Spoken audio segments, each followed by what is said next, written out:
রাহুল কি পারবে তার অফুরন্ত ভালোবাসা আর সততার পূর্ণ শক্তি দিয়ে রাহির পুরো পরিবারের হৃদয় জয় করে একাকার হয়ে যাবে?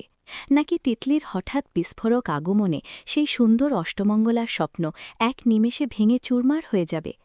তিতলিকে একেবারে বাড়ি থেকে বের করে দেওয়ার জন্য রাহুল যখন দৃঢ় প্রতিজ্ঞা, তখন রাহি কি নিজের বোনের জন্য লড়াই করে নতুন সংসারের এই কোমল সম্পর্ককে বাঁচাতে পারবে, নাকি সবকিছু শেষ হয়ে যাবে? হ্যাঁ দর্শক বন্ধুরা, আজ এই পর্দে ঠিক এমনই একটা আগুনঝড় আবেগের মিশ্রণ দেখিয়ে দিয়েছে স্টার জলসার জনপ্রিয় ধারাবাহিক শুধু তোমারই জন্য। আপুরা যদি এই অসাধারণ ড্রামা, চোখের জল আর হৃদয় ছুঁয়ে যাওয়া মুহূর্তগুলো আরও এক মুহূর্তও মিস করতে না চান, তাহলে এখনই চ্যানেলটিকে সাবস্ক্রাইব করে বেল আইকনটা বাজিয়ে দিন, কারণ আগামী পর্বগুলোতে এমন সব টুইস্ট আসছে যা আপনাদের টিভির সামনে বসিয়ে রাখবে আর চোখের জল আর হাসির মিশ্রণে ভাসিয়ে দেবে। দর্শক, আজকের পর্বটা শুরু হয়েছিল একেবারে হাসি খুশির মেজাজে। রাহুল আর রাহির হাতের গেট খোলার সেই মজার প্রতিযোগিতা। নাও মা, তুমি জামাইয়ের হাতের গেটটা খুলে দাও, আর জামাই তুমি মার হাতের গেটটা খুলে দাও। এই গেট যে আগে খুলতে পারবে, সারা জীবন সংসারে তার দাপট বেশি। এই লাইনগুলো শুনেই পুরো বাড়ি হাসিতে ফেটে পড়ছিল। রাহি আর রাহুল দুজনেই যেন সমানে সমানে লড়াই করছিল। শেষ পর্যন্ত ম্যাচ ড্র। কিন্তু এই ছোট্ট খেলার ভেতর দিয়ে ফুটে উঠছিল রাহুলের গভীর ইচ্ছা। সে শুধু রাহির স্বামী হতে চায় না, সে চায় পুরো পরিবারের একজন হয়ে উঠতে। তারপর এলো গিফটের অবিশ্বাস্য বৃষ্টি। রাহুল বাবার কথা মতো সবাইকে গিফট দিতে শুরু করল। জেরিকে, হ্যারিকে, অনিকে, ঠাম্মিকে, রাহিকে। প্রত্যেকটা গিফটের সাথে তার চোখে যে ভালোবাসা ঝলমল করছিল, তা দেখে ঠাম্মির চোখে জল চলে এলো।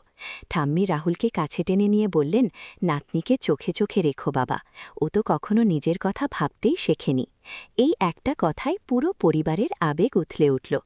ঠাম্মি আরও এগিয়ে গেলেন। তিনি পুরনো ঝামেলার কথা তুললেন। সেদিন যখন ছেলেটা এসেছিল, তখন ওর মুখের দিকে তাকানো যাচ্ছিল না। রাগে দুঃখে ওর চেহারা একটা বিভীষিকার মতো হয়ে গিয়েছিল। রাহুল আর রাহি দুজনেই চুপ করে গেল। কিন্তু ঠাম্মি থামলেন না। তিনি বললেন, আমি আর বেশি দিন নেই, তোমরা দুজন সারা জীবন সুখে সমৃদ্ধিতে থাকো। এই কথা শুনে রাহুল সঙ্গে সঙ্গে প্রমিস করল, আমি সারা জীবন রাহির পাশে থাকব, আপনি নিশ্চিন্ত থাকুন। রাহি ঠাম্মির চোখে জল মুছে দিয়ে বলল, টেনশন করো না ঠাম্মি, সব ঠিক আছে। এই মুহূর্তগুলো দেখে দর্শক হিসেবে আমাদের বুকের ভেতরটা কেঁপে উঠছিল।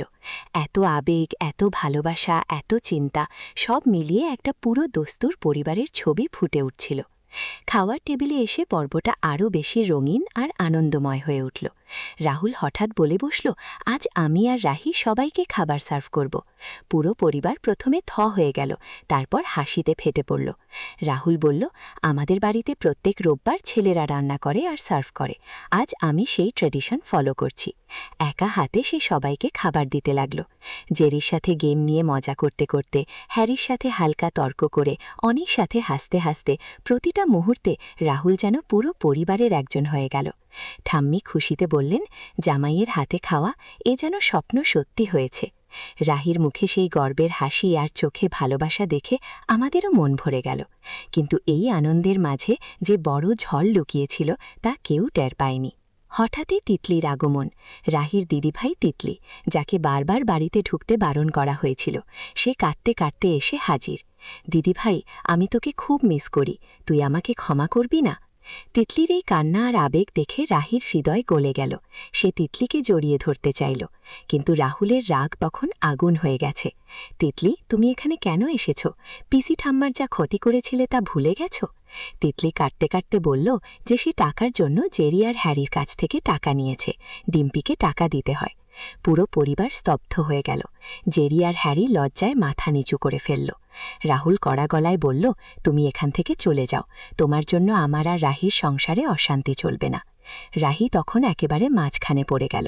তার চোখে জল, গলায় কান্না।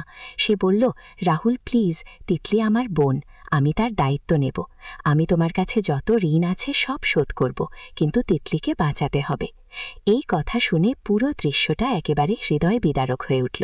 রাহুলের চোখে রাগ আর অবিশ্বাস, রাহির চোখে বোনের প্রতি ভালোবাসা আর স্বামীর প্রতি দায়িত্বের টান, ঠাম্মির মুখে চিন্তার ছায়া। সব মিলিয়ে একটা অসাধারণ ক্লাইম্যাক্স তৈরি হলো। তিতলি শেষ পর্যন্ত চলে যেতে রাজি হলো, কিন্তু তার চোখে সেই চাপা ক্রোধ, আর রাহির মনে নতুন করে সংশয় জেগে উঠল।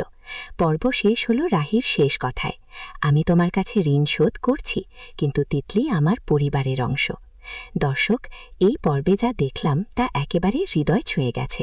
রাহুলের প্রতিটা ছোট ছোট চেষ্টা, গিফট দেওয়া, খাবার সার্ভ করা, পরিবারের সাথে মিশে যাওয়া, গেম খেলে জেরিকে হেল্প করা, সব কিছু দেখিয়ে দিল যে সে শুধু রাহির জন্য নয়, পুরো সংসারের জন্য এসেছে। শুভ্রজিৎ সাহা যেভাবে রাহুল চরিত্রটাকে জীবন্ত করে তুলেছেন তা দেখে মনে হয় সত্যিকারের জামাই আমাদের সামনে দাঁড়িয়ে আছে। দীপান্বিতা রক্ষিত রাহি হয়ে যেভাবে বোন আর স্বামীর মাঝে আটকে পড়েছেন তা দেখে চোখে জল চলে এসেছে। আর মন্দিরা দেবনাথের তিতলি, এই মেয়েটা যত নাটক করে ততই ড্রামা বাড়ছে। তার কান্না, তার কথা, তার চোখে সেই চাপা রাগ, সবকিছু একেবারে অসাধারণ। আমার প্রথম মতামত, এই পর্বের সেরা মুহূর্ত ছিল রাহুলের খাবার সার্ভ করার সিন।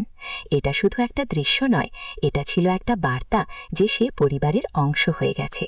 দ্বিতীয় মতামত, তিতলির টাকার কথা শুনে রাহুলের রাগ একদম স্বাভাবিক, কিন্তু রাহি যেভাবে বোনকে বাঁচাতে চাইল তা দেখে বোঝা গেল তার মন এখনও পুরোপুরি শক্ত হয়নি। তৃতীয় মতামত, ঠাম্মির সিনগুলো ছিল সবচেয়ে আবেগঘন।